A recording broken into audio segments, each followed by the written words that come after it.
The knock that changed everything. The scratching at my bedroom window stopped exactly at midnight, replaced by something far worse. Complete and utter silence. My hands trembled as I clutched my phone. The screen's glow casting eerie shadows across my face in the darkness of my childhood bedroom. I was 17, home alone on Halloween night, while my parents attended my aunt's emergency surgery 3 towns over. Before we continue, let me know in the comment where you are watching from, and don't forget to subscribe to my YouTube channel. Let us continue. They'd begged me to come along, but I'd insisted I was old enough to handle one night by myself. Now, as I sat frozen on my bed, every muscle in my body screaming at me to run, I realized how catastrophically wrong I'd been. The thing outside my window had been watching me for the past 45 minutes. Its breathing fogging up the glass in rhythmic patterns that spelled out something I couldn't quite make out in the darkness. But it wasn't the breathing that terrified me most. It was the fact that I lived on the 2nd floor, and there was absolutely nothing outside that window for anyone, or anything, to stand on. It had started innocuously enough. I'd turned off the porch light around 9 p.m., deciding I was too old for trick-or-treaters and too invested in my horror movie marathon to be interrupted. The first film had just reached its climax when I heard the knock. Not at the front door, where any reasonable person would announce their presence, but at the back sliding glass door that led to our fenced backyard. 3 deliberate knocks. Knock, knock, knock. I'd paused the movie, listening intently, telling myself it was probably just the wind rattling the door frame. But the wind doesn't knock in patterns. The wind doesn't wait. I'd made my way to the kitchen, every horror movie trope playing through my mind like a warning siren. Don't investigate the noise. Don't go toward the danger. Call the police. But what would I tell them? That someone knocked on my door on Halloween night? They'd laugh me off the phone. So I'd approached the sliding door, my reflection ghostly in the glass, and peered out into the darkness of our backyard. Nothing. Just the trampoline my younger brother never used anymore, the rusted swing set from my childhood, and the tall wooden fence that separated our property from the woods beyond. That's when I noticed the handprint, right at eye level on the glass, pressed against the outside of the door. But it wasn't the handprint of a child trick-or-treater or a prankster teenager. The fingers were too long, stretched impossibly thin, and there were too many of them. 6 digits, each ending in what looked like a small circular pad, like the print of someone or something that wasn't quite human. My breath caught in my throat as I stared at it, my brain refusing to process what my eyes were clearly seeing. I'd backed away slowly, my heart hammering so hard I could feel it in my throat, and that's when the scratching started upstairs.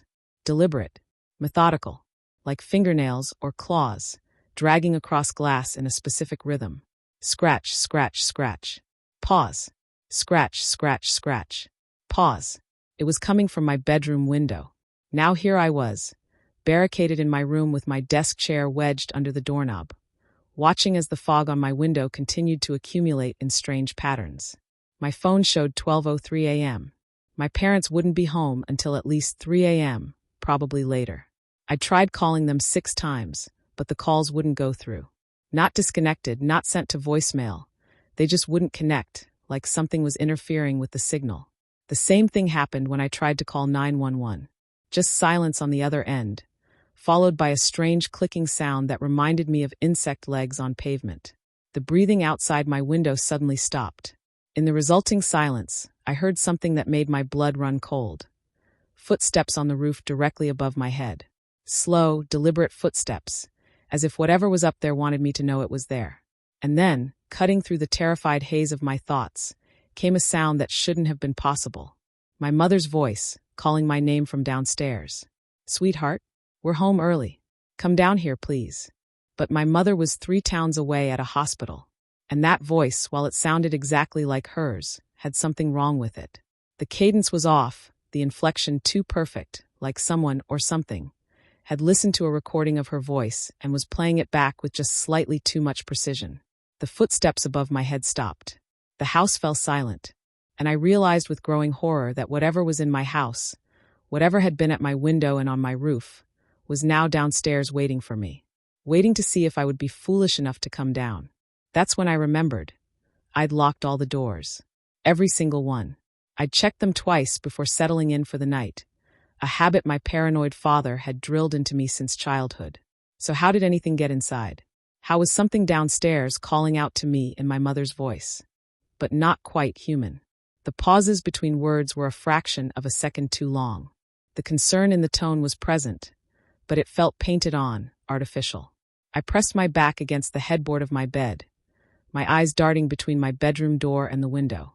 The fog on the glass had formed what looked like words, though I couldn't read them backwards from the inside. My hands shook as I pulled up my phone's camera and switched it to selfie mode, using it as a mirror to read the message on the window. The words made my stomach drop. "Let me in and I'll let you live. I can hear you up there, honey. Please come down. I brought your favorite, Chinese food from Golden Dragon." The voice was getting impatient now, losing some of its careful mimicry. There was an edge to it, something sharp and hungry beneath the maternal sweetness. I heard footsteps on the stairs. Slow, measured steps, one at a time. But they were wrong too. The rhythm wasn't quite right, and there was a slight scraping sound with each step, as if whoever, or whatever, was climbing the stairs was dragging something behind them. Or perhaps their feet weren't quite shaped like human feet should be. My mind raced through my options. I could jump from the window, but the fall would likely break my legs, leaving me helpless in the backyard with whatever had been scratching at my window. I could try to run past whatever was on the stairs and make it to the front door, but that would mean getting close to it. Or I could stay here, trapped, and hope that whatever it was would eventually leave. The footsteps reached the landing.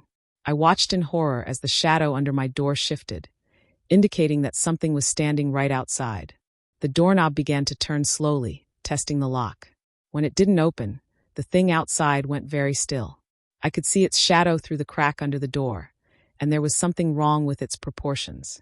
The legs seemed too long, and they bent in too many places. "Open the door, sweetheart." The voice had dropped its pretense of warmth. It was cold now, mechanical, like words being spoken phonetically by something that didn't understand their meaning. "I just want to see you. I just want to look at your face up close." Then came the sound that would haunt my nightmares for years afterward, laughter. But it wasn't human laughter. It started as a low chuckle, then built into a cackling, multi-layered sound, as if several voices were laughing simultaneously at slightly different pitches. It reminded me of recordings I'd heard of hyenas, but wronger, more intelligent, more malicious. "I know you're scared, little one. I can smell it. Fear has such a delicious scent, like copper and salt and something sweet, like overripe fruit." The voice was fully inhuman now, dropping any pretense of being my mother. "We've been watching you for weeks, watching through your windows, watching you sleep. Tonight is special. Tonight, the barriers are thin. Tonight, we can finally play." The doorknob stopped turning. The shadow under the door retreated. For a moment, I thought it had left, but then I heard something that made my blood freeze. The sound of something heavy being dragged across the hallway floor toward my door. Then came an enormous impact that rattled my entire door frame. Whatever was outside had thrown its body weight against the door. The chair I'd wedged under the doorknob held, but I could hear the wood beginning to crack. Another impact. The door frame splintered slightly. Another. The chair was sliding backwards, inch by inch across my floor. I looked desperately around my room for anything I could use as a weapon. But what do you use against something that can mimic voices perfectly and apparently has the strength to break through a solid wood door? That's when I noticed my bedroom window was open. Just a crack, maybe an inch or two, but it was definitely open. I knew with absolute certainty that I had closed and locked it before dark. My terror reached a new peak as I realized that whatever had been scratching at my window earlier had somehow managed to open it. And if it had opened it, that meant it could have come inside at any time. So why hadn't it? What was it waiting for? The assault on my door suddenly stopped. The silence that followed was somehow worse than the sounds of impact. I strained my ears, listening for any indication of where the thing had gone. And then I heard it, a soft rustling sound from my closet. The closet whose door I had left open. The closet where I kept my winter clothes and boxes of old toys, and absolutely nothing that should be making noise. Something was in my room with me. Had been in my room with me the entire time. The thing in the closet.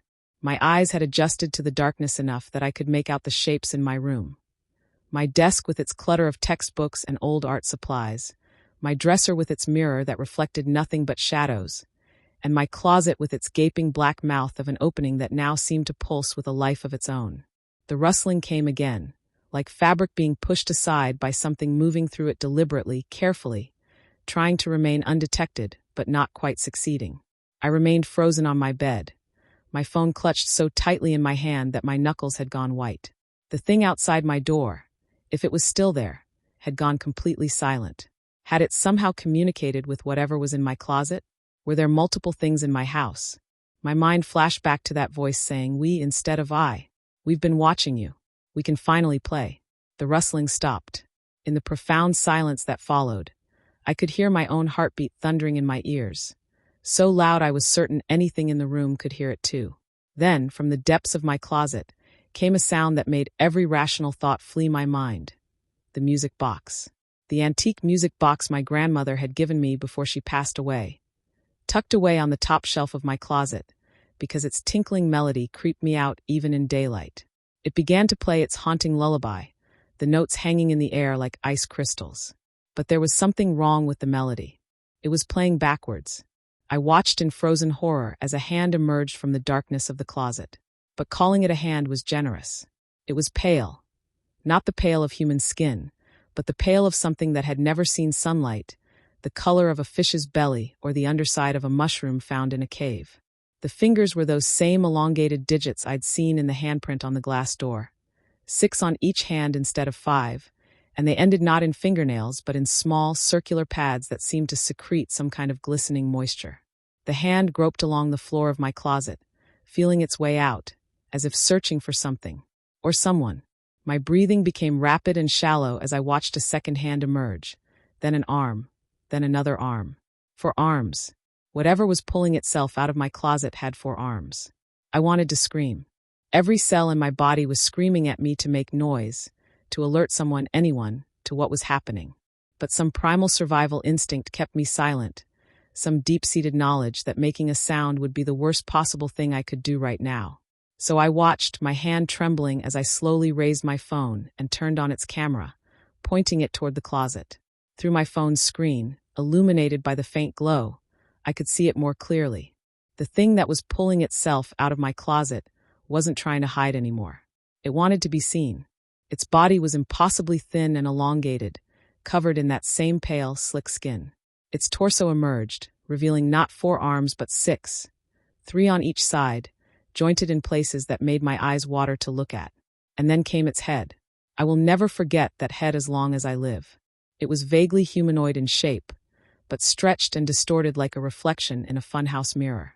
Its eyes, and it had too many of them, at least 7 that I could count, were solid black orbs that reflected my phone's light like an animal's eyes in the darkness. Its mouth, when it opened, revealed rows of thin, needle-like teeth, and its tongue was forked at the end, tasting the air like a snake. It pulled itself completely free of the closet and stood there, hunched over because its grotesque body was too tall for my bedroom ceiling. Those multiple black eyes fixed on me, unblinking, and I realized with mounting horror that it had been waiting in my closet this entire time. Waiting in the dark. Watching me. It could have attacked me at any moment, but it had waited. Why? The creature's mouth opened wider, and it spoke in a voice that sounded like grinding gravel mixed with wine through a hollow tree. "We have a game to play, little human. My brothers are in your house. They are hungry, but I convinced them to wait, to make this more interesting." It tilted its head at an angle that would have broken a human neck. "If you can reach your front door and leave your house before they catch you, you win. You get to live. But if they catch you..." It made a sound that might have been laughter. "Well, then we feast."